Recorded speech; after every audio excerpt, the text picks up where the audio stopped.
क्या है एसपी और कलेक्टर साहब, कोई मिर्जापुर की वेब सीरीज की कोई शूटिंग चल रही है क्या झुंझुनों में? सिर्फ जनता के टैक्स के पैसे से सरकारी चून खाने और रिश्वत खाने के लिए बने होंगे आपके डिपार्टमेंट।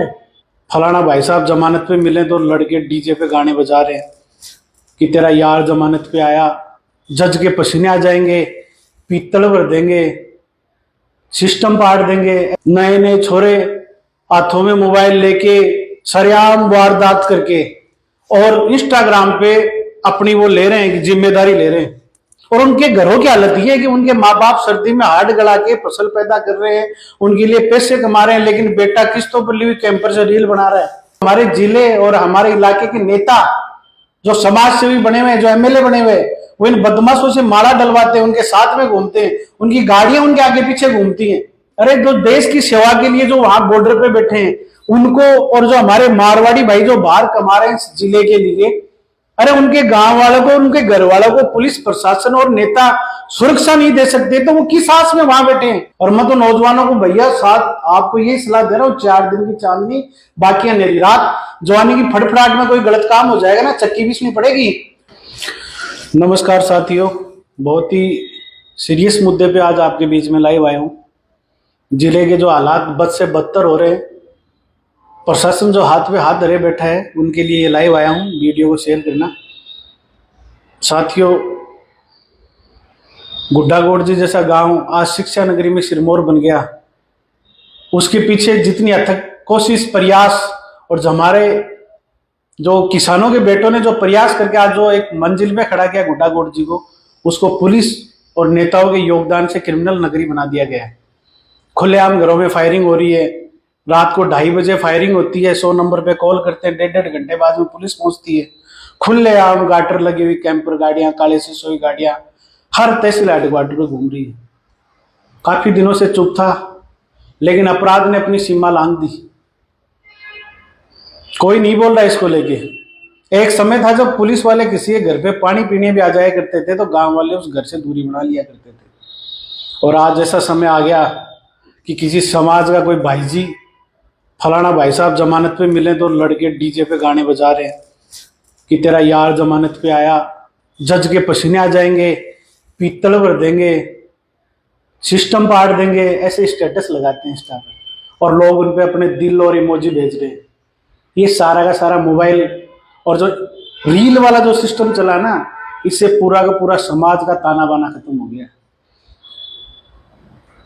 आज हमारा समाज और हमारा युवा दोनों ही गलत दिशा में जा रहे हैं, और इसके लिए बोलने की आवश्यकता है। जो भी जनप्रतिनिधि हैं, जो भी समाज सेवी, उनको इसको लेके बोलना पड़ेगा।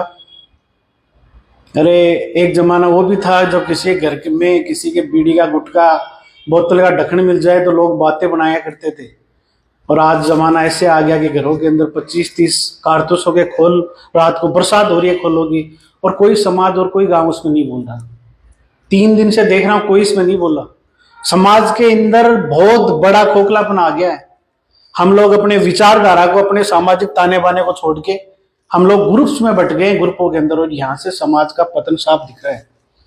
आज झुंझुनू जिले की हालत तो ये हो गई कि झुंझुनू जिले के समाज सेवकों से ज्यादा गैंगस्टरों के पेजों पे फॉलोवर है। एक भाई है धर्मवीर जाखड़, अपने पुलिस के अंदर, चूरू के अंदर गरीब बच्चों के लिए पाठशाला चलाते हैं। एक बहन है सुमन जी, जो झुंझुनू में झुग्गी के बच्चों के लिए शिक्षा की मुहिम चला रही हैं। लेकिन शायद ये वीडियो देखने वाले भी 70% लोग उनको जानते नहीं होंगे, लेकिन सबको ये पता है कि कौन किस गैंग का है। 17-18 साल के हर बच्चे के हाथ में मोबाइल है, उसको ये पता है कि कौन सी गैंग का कौन भाई जी है।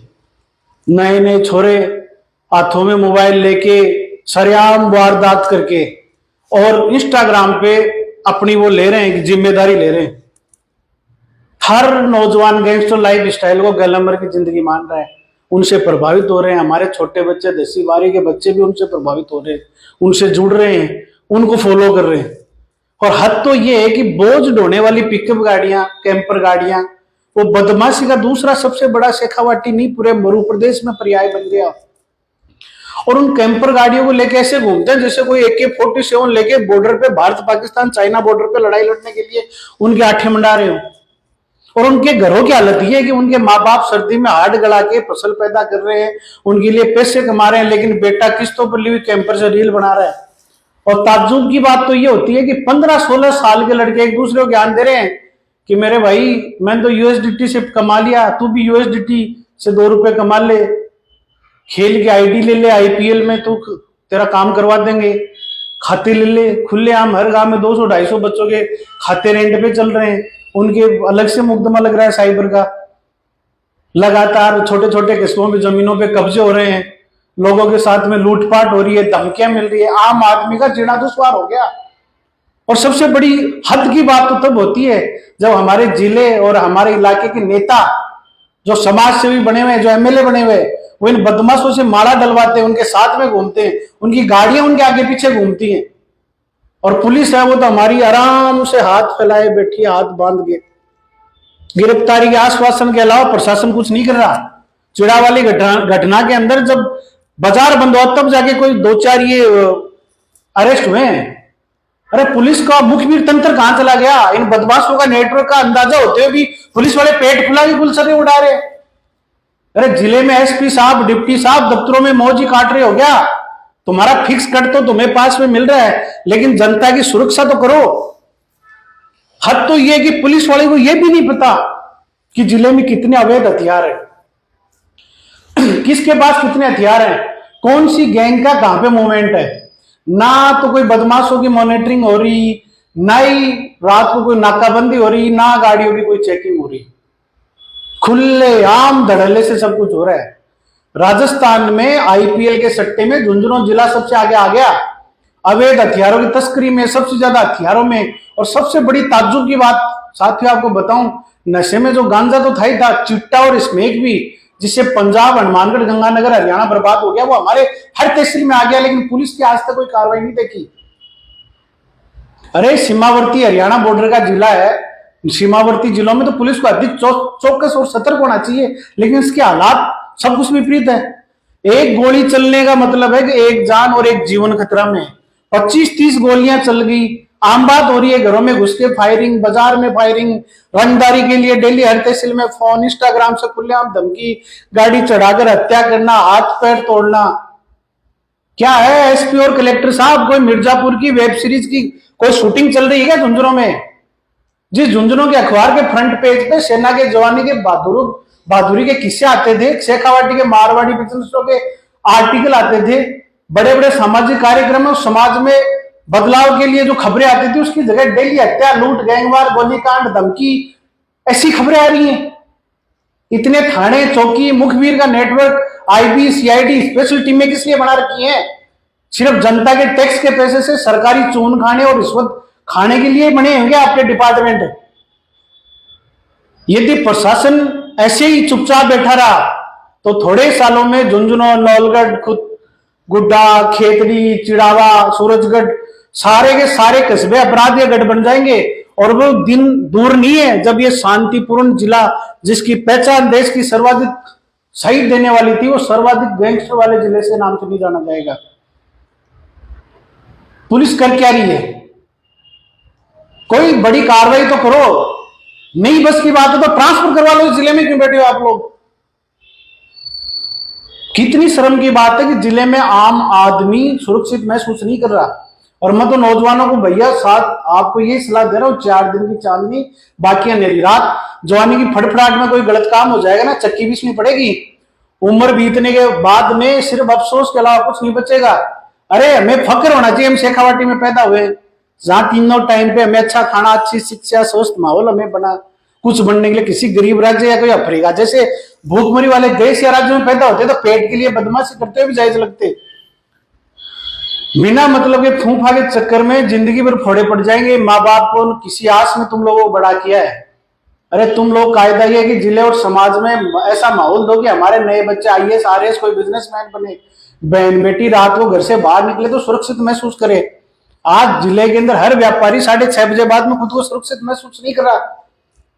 और इतनी चौकियां, इतने थाने, डिप्टी, एसपी, डीवाईएसपी, ये तहसीलदार, एसडीएम किस लिए बैठा रखे हैं, मेरे तो ये नहीं समझ में आ रहा। और सबसे बड़ी शर्म की बात, इतनी घटना हो गई, एक भी सांसद, एक भी विधायक, एक भी प्रधान, यानी कि छोटा सा पंच और सरपंच भी इस मुद्दे पे नहीं बोल रहा। सारों को डर लग रहा पता नहीं क्या हो जाएगा। सारे डर के साए में जी रहे हैं। एक हमारा झुंझुनू जिला वो जिला जिसमें 1990 के बाद में एक भी बहन और बेटी अशिक्षित नहीं है, सारी शिक्षित हैं। सर्वाधिक नौकरियों वाला जिला, सबसे ज्यादा इस देश के लिए कोई साधन दिए तो वो झुंझुनू जिले ने दी है। इस देश के अंदर सबसे ज्यादा कोई बिजनेसमैन दिए वो शेखावाटी की धरा ने दिए, झुंझुनू ने दिए। झुंझुनू के जो बिजनेसमैनों ने पूरे विश्व के अंदर गगनचुंबी बिल्डिंगें बना बना के इस देश में नाम रोशन किया। जिले के अंदर बेचारे भामाशाहों ने हर तहसील हेडक्वार्टर में चाहे सरकारी कॉलेज लो, सरकारी स्कूल लो, यहां तक कि पुलिस थाने चौकी हर धर्मशाला के अंदर भामाशाहों का योगदान है, सरकारों का योगदान नहीं है। आज गांव में एक भी बंदा बेचारा खाड़ी देशों में जाके कमाता है तो वो भी ये सोचता है कि मैं मेरे गांव के लिए पैसे लगाऊं, गांव के अंदर भामाशाह करूं, गांव के अंदर हमारे बचे हुए जो गांव के अंदर जो बेरोजगार युवा है उनको अच्छी शिक्षा मिले। लेकिन अरे जो देश की सेवा के लिए जो वहां बॉर्डर पे बैठे हैं उनको, और जो हमारे मारवाड़ी भाई जो बाहर कमा रहे हैं इस जिले के लिए, अरे उनके गांव वालों को, उनके घर वालों को पुलिस प्रशासन और नेता सुरक्षा नहीं दे सकते तो वो किस आस में वहां बैठे हैं? और किस लिए मुरारका जी ने नौलगढ़ में पैसा लगा रहे हैं, चाहे गुड्डा गौड़ जी की स्कूलों में, चाहे झुंझुनू के अंदर लगाए, बड़े बड़े जितने भामाशाह हैं, अकेले मुरारका जैसे कोई अपने यहाँ पे कोई 50-60 बड़े भामाशाहों ने करोड़ों अरबों रुपए लगाए जिले के अंदर। अरे वो किस लिए जिले में लगा रहे हैं? वो यही चाह रहे हैं कि मेरे जैसे हमारे बच्चे बने। प्रशासन जो चुपचाप बैठा है, ये नकारा सिस्टम और ये जो राजनीतिक सिस्टम है इसके खिलाफ हमें बोलना पड़ेगा। और मैं तो एसपी साहब को, यदि मेरा वीडियो वहां तक पहुंचे तो मैं तो एसपी साहब से यही करबद्ध निवेदन है कि एसपी साहब जिले को बचा लीजिए। इस झुंझुनू के नाम से हमें फक्र महसूस होता है, लेकिन आज जिले की जो हालात हो रही है बद से बदतर हो रही है। हमारा जो नौजवान, अरे और ना कर सकते तो तुम चौकियों के ऊपर, चौराहे के ऊपर, थानों के सामने 24 घंटे नाकाबंदी तो करवा दो ताकि इन कैंपर पिकअप गाड़ियों से तो पीछा छुड़े। अरे पूरे दिन यदि नाकाबंदी करोगे, पूरे दिन तुम्हारा ये प्रशासन सड़कों पे खड़ा रहेगा, मैं कह रहा हूं 1 महीने के अंदर सारे बदमाश बिल में छुट जाएंगे। अखबार में सिर्फ ये लूटपाट की आती, कभी ये क्यों नहीं आती अखबार में आज हमने नशा तस्करों को पटा? अरे मुखबिर तंत्र पूरा ही फैल हो गया क्या आपका? कभी अखबार में ये पढ़ने को नहीं मिला कि आज नशे की खेप पकड़ी, कि आज हथियारों की खेप पकड़ी, या कोई आज हमने ये कार्रवाई की। अखबार में ये है बदमाशों ने अपराध कर दिया, पीछे से बाजार वालों ने, लोगों ने प्रेशर मारा तब प्रशासन ने पकड़ लिया इनको। कब तक चलेगा ये ऐसा सिस्टम? इस सिस्टम को खत्म करने की आवश्यकता है। और मैं तो नौजवानों से एक बार पुनः निवेदन कर रहा हूं, मेरे भाइयों, पढ़ाई कर लो। अच्छा, आज तो ऐसा जमाना आ गया, इस सोशल मीडिया का ऐसा उपयोग कर सकते हैं कि आप खेत में बैठे, खेत में जो फसल उगाई है उसको हम अमेजोन, फ्लिपकार्ट, मीशो, इनके जरिए हम इंटरनेशनल लेवल पे चीजों को बेच सकते हैं। आज हम हमारे खेत से ही, हमारे मोबाइल में हमारे बाजार आ गया है। अरे तुम लोग पढ़ नहीं सकते तो कुछ क्रिएटिव कोई चीज करो, मसाला उद्योग लगा लो, तुम कोई फसल का कुछ कर लो, तुम कोई अचार की यूनिट लगा लो, तुम कोई नई कुछ फर्नीचर वाले तो फर्नीचर का काम कर लो, कोई चीज कर लो, अच्छी चीज करोगे, ऑनलाइन बिक रहा है सारा का सारा।